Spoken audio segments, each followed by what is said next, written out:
આ તરફ ભાજપના ગઢમાં ગાબડું તો પડી જ રહ્યું છે। રાજકોટના ધોરાજીની વાત કરીએ તો ચૂંટણી પહેલા ભાજપને પાછો અહીંયા ઝટકો પડ્યો। ધોરાજી તાલુકા પંચાયતની કારોબારી સમિતિની વાત કરીએ તો અહીંયા પૂર્વ ચેરમેન કોંગ્રેસમાં જોડાઈ ગયા। શ્રદ્ધાબેન જીગાણી અને તેમના પત્ની કોંગ્રેસમાં જોડાઈ ગયા છે।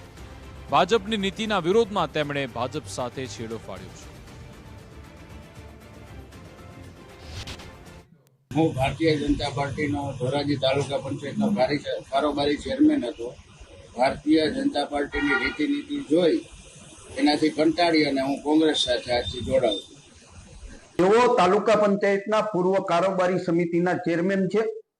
ભારતીય જનતા પાર્ટીની નીતિ રીતિથી કંટાળી શ્રદ્ધાબેન અને એના પતિ શ્રી જેકીભાઈ બંને ભારતીય જનતા પાર્ટી છોડી આજે કોંગ્રેસની અંદર પ્રવેશ કર્યો છે।